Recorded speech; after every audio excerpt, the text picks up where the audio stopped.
हरे कृष्णा। श्रीमद् भगवद गीता अध्याय 2 सांख्य योग श्लोक 4।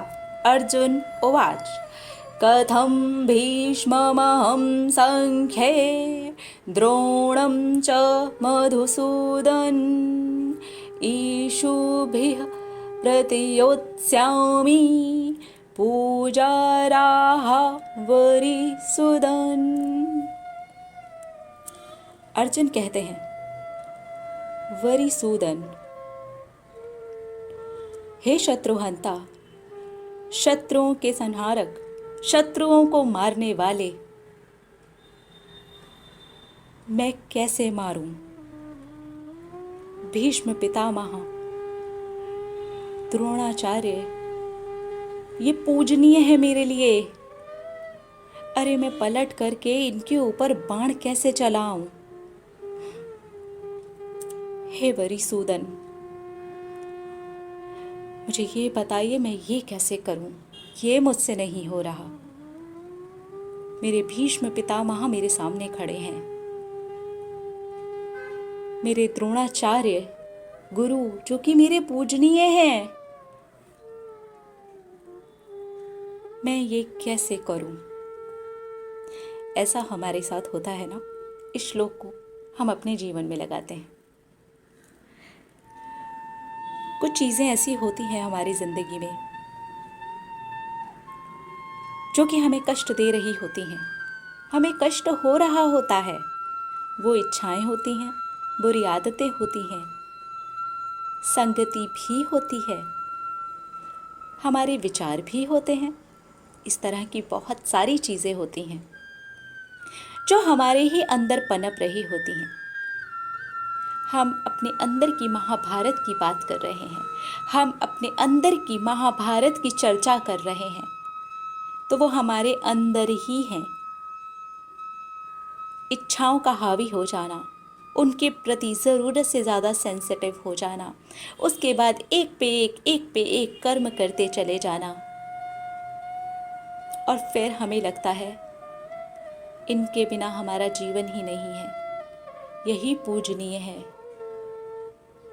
अरे यही तो हमारे गुरु हैं। हमने तो शुरू से इसी के बारे में सोचा, इसी के बारे में समझा। सही है, अगर आज हमें कष्ट मिल रहा है इसके प्रति, कोई बात नहीं, वो कष्ट भी हम स्वीकार कर लेते हैं, लेकिन हम इन्हें मार नहीं सकते। हमारी इच्छाएं हैं, हमारे लिए पूजनीय हैं, हमारे लिए बहुत इम्पोर्टेंट है। कैसे मारूं?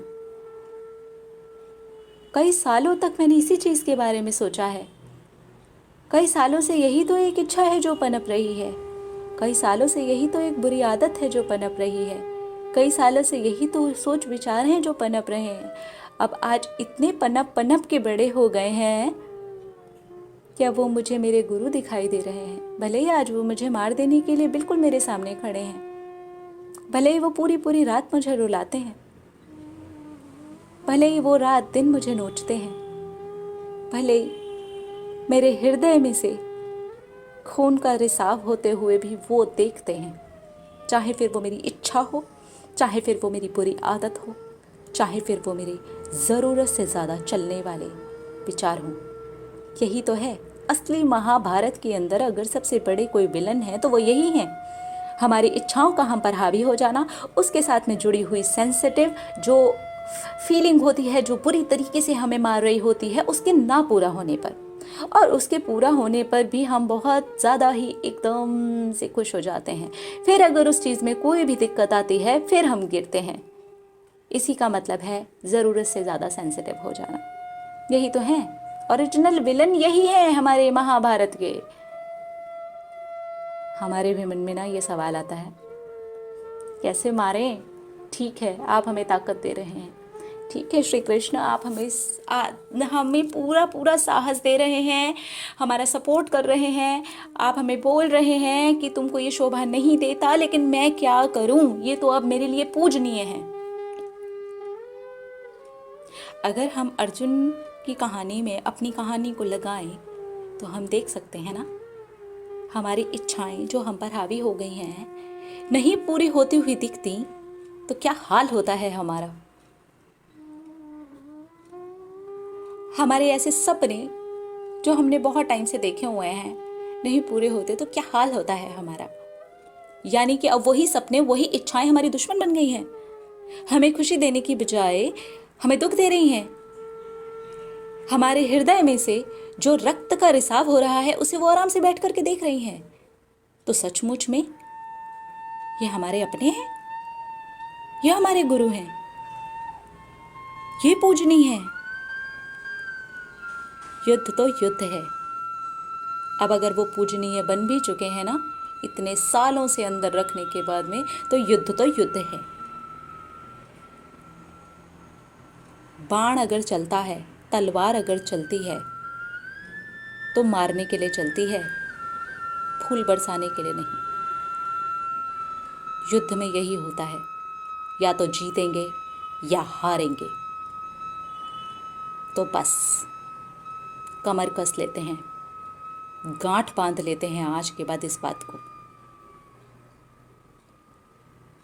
कि ये हम देखेंगे और हम सवाल करेंगे, कैसे मारे इन्हें भाई, कैसे मारे। इसका ये मतलब है हमें और हिम्मत की आवश्यकता है। आप हमें हिम्मत दे रहे हैं, हमें और ज़्यादा हिम्मत की आवश्यकता है। अरे हमारे सामने तो श्री कृष्ण भगवान खड़े हैं, हमारे सारथी बन के, हमारे परम प्रिय मित्र बन के। तो उनसे साहस मांगने के लिए, उनके सामने रोने के लिए, उनके सामने बिलखने के लिए कैसी शर्मिंदगी, कैसा सोच विचार नहीं हो रहा। आप हैं ना मेरे परम प्रिय मित्र, आप हैं ना मेरे सारथी। बताइए अब मैं क्या करूं। मेरे पूजनीय जो लोग हैं उन्हें कैसे मारूं, मेरे भीष्म पितामह जो मेरे सामने खड़े हैं कैसे मारूं। इतने सालों से ये इच्छा अंदर पनप रही है, सोच विचार पनप रहे हैं, कैसे मारूं। हेल्प कीजिए, और हेल्प ज़रूर मिलेगी। इसलिए इस श्लोक से हम यही समझेंगे, जो ज़रूरत से ज़्यादा हावी हो चुका है, जो हमें लगता है कि इससे जीवन है, ना कि जीवन में ये है। इस श्लोक में हमें यही सीख मिल रही है जो कि अर्जुन अपनी परिस्थिति के द्वारा हमें दिखाने का प्रयास कर रहे हैं। मिलेंगे अगले श्लोक में और देखेंगे हमारी श्रीमद् भगवत गीता हमें क्या शिक्षा दे रही है। हरे कृष्णा।